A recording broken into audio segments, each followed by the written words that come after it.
Speech को रख के आया हूँ, जिसमें डॉक्टर ओम बिरला सर और बहुत सारे माननीय मंत्री वहाँ मौजूद थे, जिसपे मेरा मौजूद था नारी शक्ति वंदना किया।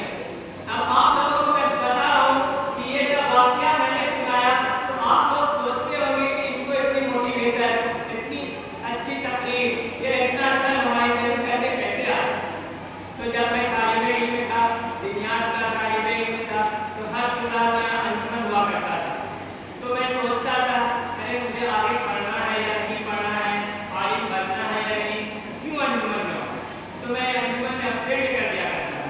तो भाई इतिहास साहब हमें मुझे डांटा करते थे, बोला करते थे आया करो सलाहियत जाया नहीं जाती है।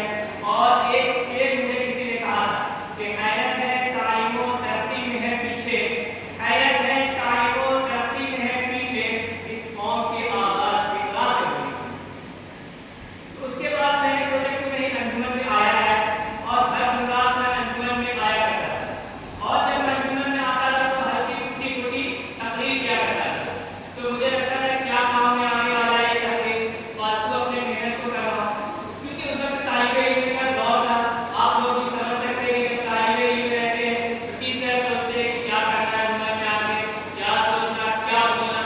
तो जब मैं इसी तरह उस वक्त मेहनत किया, तो आज जब मैं स्टेज पे खड़ा होता हूँ और जब मुझे पहले मौजूद दे दिया जाता है, तो आप लोग मेरे स्पीच को कभी सुनिएगा यूट्यूब पे, नौशाद करीम से या इंस्टाग्राम पे या फेसबुक पे, तो आपको ये महसूस होगा कि मैं जो अभी बोल रहा हूँ वो नौशाद करीम नहीं। मैं आपको ये भी बताता चलूं कि ये सारी चीजें, ये सारी दुआएं, आज जो मैं इस मकाम पे खड़ा हूँ, केवल और केवल सिर्फ और सिर्फ मेरे असातिज़ा किराम की दुआ और उनकी मेहनत और लगन। अभी मैं जब संसद भवन में था तो मुझे इस बात का ट्रेनिंग किया गया, जिसमें मुझे अपने बिहार का नुमाइंदगी करने का मौका मिलेगा, जब भी माननीय प्रधानमंत्री बिहार है, जिसमें मुझे सम्मानित करने के लिए ये अशोक स्तंभ से किया गया है। ये ओरिजिनल इसमें पूरा लिखा हुआ है विकसित भारत की ख्वाहिशों में। और इसी के साथ मुझे डिग्री भी दिया गया है, ये युवा कार्यक्रम